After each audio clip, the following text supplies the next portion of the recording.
Bonjour tout le monde, aujourd'hui je vais vous expliquer comment changer un Neumann sur une Renault Mégane Scénic. Voilà, donc le mien c'est un Renault Mégane Scénic 1 phase 2. Donc j'ai acheté un Neumann d'occasion, bien sûr avec une clé. Hein. Voilà, donc je vais commencer par vous expliquer. Alors en premier, vous avez deux caches, les caches qui couvrent le volant, hein, la partie électrique. Donc vous avez un cache inférieur qui tient par trois vis, là en dessous. 1, 2, 3, c'est facile à voir. Et vous avez un cache supérieur qui tient par deux vis. Une à droite, une à gauche. Pour cela, il faut juste tourner le volant et enlever les vis. Ensuite, vous avez un troisième cache. Là, voilà. Là, vous avez un troisième cache qui tient par deux vis.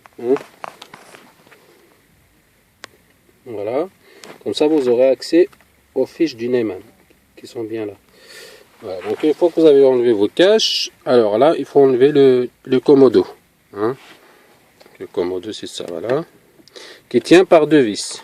Une vis là et une autre vis qui est cachée. Au fait elle est cachée par la télécommande de l'autoradio. Voilà, donc il faut enlever la télécommande, ça s'enlève comme ça tout simplement. Vous avez un petit cache, une vis, vous l'enlevez et vous tirez un petit peu ça et vous enlevez votre vis. Ensuite, vous enlevez la fiche du commodo. Vous tournez un petit peu le cache dans le sens d'aiguille d'une montre. Vous le tournez et vous tirez vers vous. Hop, votre cache Neumann, il s'enlève. Voilà. Donc là, ensuite, vous tirez votre commodo. Hop, il sort tout seul. Voilà. Donc ensuite, vous débranchez. Vous débranchez votre Neumann, c'est juste une fiche, c'est facile à trouver comment l'enlever. Une petite linguette ici, hop, vous la bougez, vous tirez vers vous. Ensuite, vous venez votre Neumann, je vais essayer. Alors pour enlever le Neumann ensuite, parce qu'il faut passer le fil et la gaine dans la partie métallique du Neumann.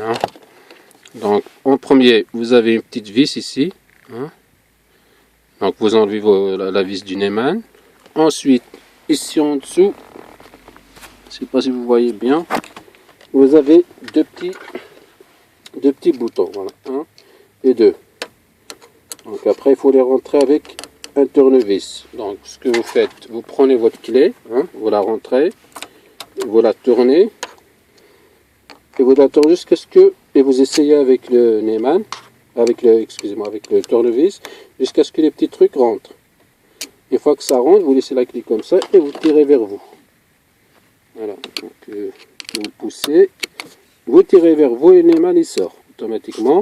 Et vous passez les fils avec la fiche dans la partie métallique, c'est un trou en fait, on va dire ça comme ça. Vous tirez vers vous délicatement, tout doucement, hop, et vous sortez le tout par là. Voilà, par là, vous sortez. Voilà. Une fois que votre Neumann, vous l'avez sorti, donc ça donne ça. Voilà. Ça donne ça. Donc vous remettez votre nouveau Neumann, comme ça. Ici. Donc vous rentrez la fiche avec les fils, hop, ça rentre par là. Et ça ressort par là. Une fois que ça ressort par là, vous tirez. Et vous remettez votre Neumann. Et vous vous guidez avec ce petit trou là. Là on met la vis pour fixer le Neumann. C'est très facile, voilà.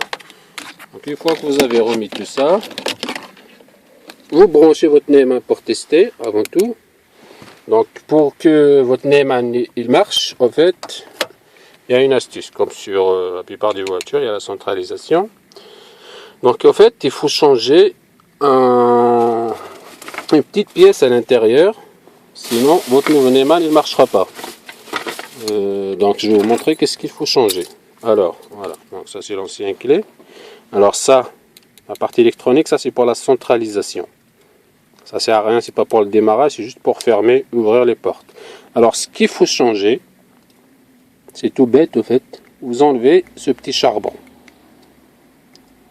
Vous prenez ce petit charbon et vous le mettez. Vous enlevez celui de la nouvelle clé de nouveau les mains, vous l'enlevez parce qu'il ne servira pas à grand chose.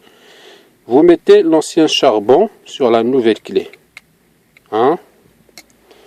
En fait, c'est ce petit charbon là qui fait le champ magnétique entre la clé et le cache-Neumann. Parce que dans le cache-Neumann, il y a une sorte de bobine en cuivre.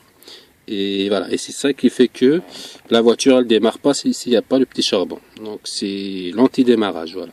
Donc plus exactement, c'est ça l'anti-démarrage. Si vous ne changez pas votre petit charbon, votre voiture elle démarre pas. Voilà, vous arriverez à mettre le contact, mais elle démarre pas.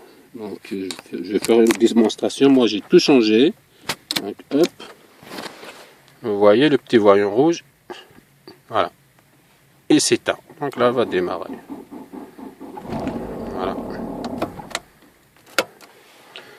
Donc après, voilà. Donc une fois que vous avez testé, que ça marche, et ben vous n'avez qu'à remonter tout ce que vous avez démonté, voilà, dans le sens inverse. Donc j'espère que ma vidéo vous aidera un petit peu. Hein, et si vous avez des questions, vous me laissez des commentaires. Et sur ce, je vous dis à bientôt pour une nouvelle vidéo. Au revoir.